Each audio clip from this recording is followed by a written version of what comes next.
Outro aspecto importante é a segurança pública, né, que é algo que afeta a todos nós. São 4 eixos. Legislação. Está lá sendo discutido o pacote do ministro Moro, volta e meia dá uma desidratada, mas está sendo discutido. Por quê? A nossa legislação ela é leniente. O camarada mata uma pessoa, 5 anos depois ele está na rua. Temos que discutir, sem paixões ideológicas, a questão dos crimes praticados por menor de idade. O camarada com 17 anos de idade mata uma pessoa, fica 1 ano e meio num reformatório desse aí, volta para a sua quadrilha de narcotráfico. O sistema prisional já está sendo bem debatido. Não pode ser nem masmorra feudal, nem colônia de férias.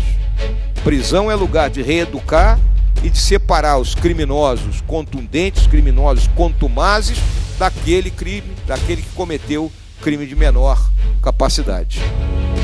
O aparato policial tem que estar integrado, tecnologicamente desenvolvido e com respaldo jurídico para as suas ações. É outra coisa que está discutida no pacote do Moro. E permeando tudo isso, senhoras e senhores, a questão social. Por quê? Se nós não resolvemos o problema social das periferias das grandes cidades, nós vamos enxugar gelo eternamente. Então essas periferias têm que ter o quê? Título de propriedade. O cara construiu sua casinha lá, vamos dar o título. A mesma questão fundiária que afeta a Amazônia, afeta a nossa periferia.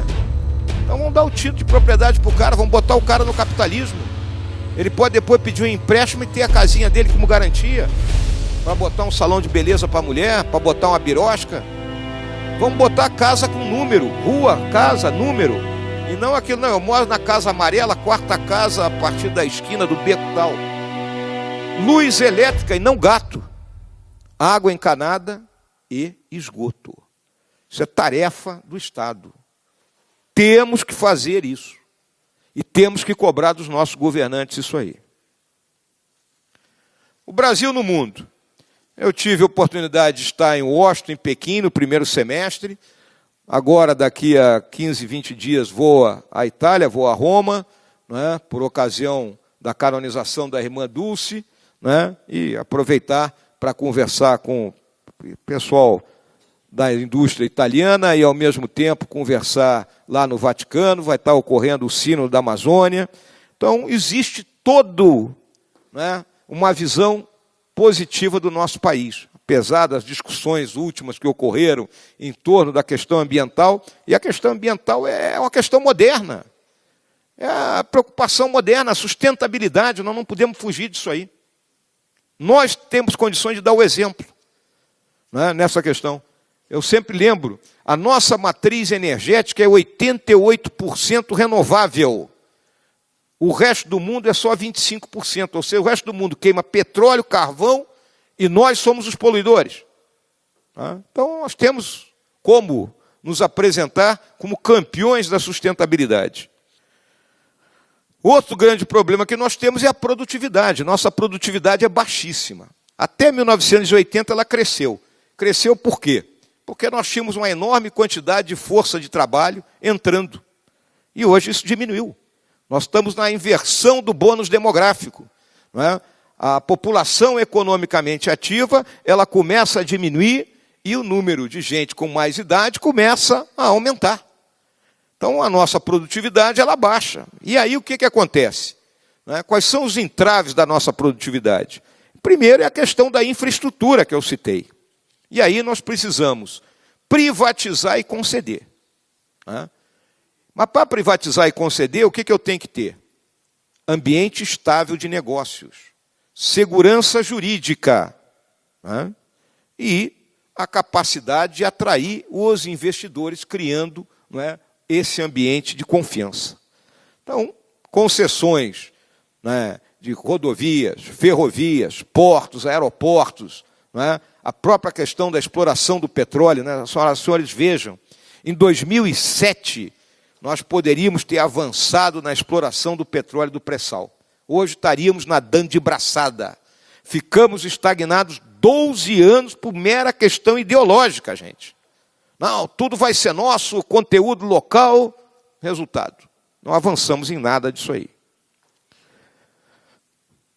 Reforma tributária, essa é a grande discussão do momento, né? Aí temos um projeto do Senado, temos um projeto da Câmara, temos a visão do nosso governo, tem visão daqueles empresários aí que constituem o Brasil 200, né, do imposto único. Hoje eu já vi que começa a se articular, né, a criação de uma comissão mista, né, que integre essas propostas, porque estão avançando em paralelo. A do Senado está querendo correr mais depressa que a da Câmara, né? A do nosso governo tomou um tiro da metade da cintura aí com a baixa do Marco Sintra, né? Como disse o Paulo Guedes, né? Morto valorosamente em combate, né? Porque defendeu as suas ideias, e essa é uma realidade, né? A gente tem que ter a coragem moral de defender aquilo que acredita, né? Então nós temos que nos juntar e resolver esse problema, né? Eu tenho uma visão de que até o final do primeiro semestre do ano que vem, nós temos condições de aprovar uma reforma tributária. Eu não preciso explicar muito o nosso sistema para as senhoras e senhores. Ele é caótico, né? É uma quantidade de legislação e de impostos absurda, né? Temos aí em torno de 5.700 legislações distintas sobre imposto, que é a loucura de qualquer empresário, né? De qualquer prestador de serviço, de qualquer pessoa que está, né, trabalhando e produzindo. Então precisamos reorganizar, né, para numa segunda fase, né, após essa reorganização, baixar as alíquotas. Hoje nós pagamos 33% de imposto, né? É o do PIB. 33% do PIB é imposto. Eu acho que as senhoras e senhores estariam satisfeitos se tivéssemos estradas alemãs, né, escolas britânicas e hospitais suíços, né? Estaríamos tranquilos, porque não estaríamos gastando em outra coisa. Tá bem, eu estou pagando isso aí, mas o governo está me dando retorno. Ok, mas não é o que está acontecendo. Esse dinheiro foi esbanjado, foi gasto de forma imprudente, milhares aí de obras inacabadas, né? É só andar aqui em São Paulo, senhoras e senhores vão ver algumas delas aí, que dão até vergonha para a gente, né? E isso está no país afora, né? Então, nós temos que produzir essa reforma tributária, ela é prioridade. Quando eu converso com investidores estrangeiros, né, representantes de países estrangeiros, e explico essa profundidade que nós queremos chegar, explico a questão da reforma do sistema previdenciário, eles ficam espantados com o que nós já estamos conseguindo fazer. E são essas notícias boas que, infelizmente, não circulam da forma que nós gostaríamos que circulasse. A abertura comercial, né? A abertura comercial é o futuro do nosso país. Nós só temos hoje 1,2% do comércio mundial. É zero. É zero para um país do tamanho do nosso, né? Agora, a abertura está intimamente ligada ao quê? A questão tributária, a questão da produtividade. Nós não podemos dar um choque de imediato, que seria o que nós gostaríamos, não é? Porque o nosso pessoal não tem condição de competir na maioria dos casos, né? Seria uma competição desleal e desigual. Então nós temos que buscar a igualdade, mas temos que abrir o Brasil para o resto do mundo, né? Temos que nos inserir nas grandes cadeias globais de valor, nós estamos ficando fora delas, tá? E essa guerra que está sendo travada entre os Estados Unidos, né, e a China, ela nos dá a oportunidade de colarmos, né, principalmente a questão do nosso agronegócio. O agronegócio, ele, né, é uma potência que nós temos, tá? E nós temos que entender isso aí. A desburocratização, junto com a desregulamentação, né, está aí a medida da liberdade econômica, a lei da liberdade econômica, que vai ser sancionada. O presidente tem um prazo para sancionar até terça-feira da semana que vem. Acredito que vai sancionar essa lei antes dele embarcar para os Estados Unidos, lá para o discurso que ele vai fazer na abertura da Assembleia Geral das Nações Unidas, né? Outro aspecto importante é a segurança pública, né, que é algo que afeta a todos nós. São 4 eixos. Legislação. Está lá sendo discutido o pacote do ministro Moro, volta e meia dá uma desidratada, mas está sendo discutido.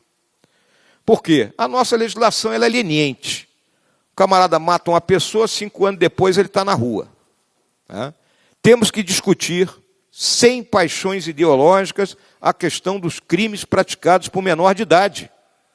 O camarada com 17 anos de idade mata uma pessoa, fica 1 ano e meio num reformatório desses aí, volta para a sua quadrilha de narcotráfico. O sistema prisional já está sendo bem debatido. Não pode ser nem masmorra feudal, nem colônia de férias.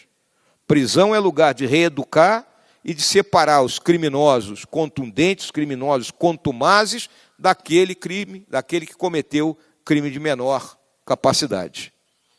O aparato policial tem que estar integrado, tecnologicamente desenvolvido e com respaldo jurídico para as suas ações. É outra coisa que está discutida no pacote do Moro. E permeando tudo isso, senhoras e senhores, a questão social. Por quê? Se nós não resolvemos o problema social das periferias das grandes cidades, nós vamos enxugar gelo eternamente. Então, essas periferias têm que ter o quê? Título de propriedade. O cara construiu sua casinha lá, vamos dar o título. A mesma questão fundiária que afeta a Amazônia, afeta a nossa periferia. Então, vamos dar o título de propriedade para o cara, vamos botar o cara no capitalismo. Ele pode depois pedir um empréstimo e ter a casinha dele como garantia, para botar um salão de beleza para a mulher, para botar uma birosca. Vamos botar casa com número, rua, casa, número. E não aquilo, não, eu moro na casa amarela, 4ª casa a partir da esquina do beco tal. Luz elétrica e não gato. Água encanada e esgoto. Isso é tarefa do Estado. Temos que fazer isso. E temos que cobrar dos nossos governantes isso aí. O Brasil no mundo. Eu tive a oportunidade de estar em Washington, em Pequim, no primeiro semestre. Agora, daqui a 15, 20 dias, vou à Itália, vou a Roma, por ocasião da canonização da irmã Dulce, e aproveitar para conversar com o pessoal da indústria italiana e, ao mesmo tempo, conversar lá no Vaticano. Vai estar ocorrendo o Sínodo da Amazônia. Então, existe uma visão positiva do nosso país, apesar das discussões últimas que ocorreram em torno da questão ambiental. E a questão ambiental é uma questão moderna. É a preocupação moderna, a sustentabilidade, nós não podemos fugir disso aí. Nós temos condições de dar o exemplo nessa questão. Eu sempre lembro, a nossa matriz energética é 88% renovável. O resto do mundo é só 25%. Ou seja, o resto do mundo queima petróleo, carvão, e nós somos os poluidores. Então, nós temos como nos apresentar como campeões da sustentabilidade.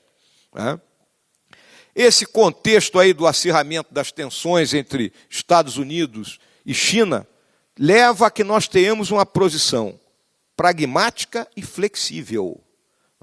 Não temos a mínima dúvida que os valores ocidentais, os valores da democracia americana são um farol, e que nós estamos juntos nesse farol. Mas temos que olhar os nossos interesses como um todo e não desprezar jamais aquela que é o nosso maior parceiro comercial, que é a China. E intensificar esse comércio. O acordo Mercosul-União Europeia, altamente contestado dentro da União Europeia, pela aquela questão que eu falei aqui para as senhoras e senhores. O Brasil, em termos de produção de alimentos, é uma China. A China é em termos de produção de gadgets tecnológicos. Ela inunda o mundo com esses produtos. Mas nós inundamos o mundo de comida. Nós temos condições de ser o celeiro do mundo. Então, temos que saber negociar e apresentar a nossa agricultura como uma agricultura verde, que é o que ela é. Então, outros acordos estão na ordem do dia, com o México, com o Japão, com a Coreia, podendo avançar nisso.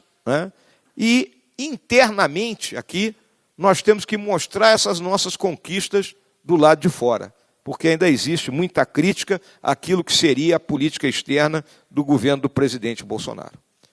Concluindo, senhoras e senhores, eu lembro que o nosso governo tem um firme compromisso com aquilo que nós chamamos os pilares da civilização ocidental.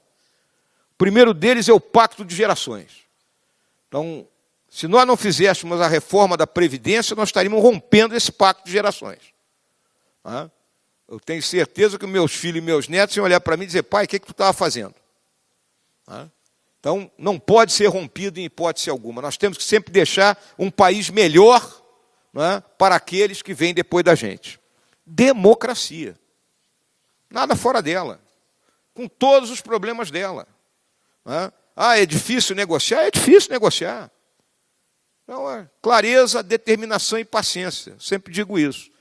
Temos que mostrar ao Congresso o que nós queremos, temos que ser determinados, sustentar a posição, lembra os 10 segundos da queda livre, e paciência.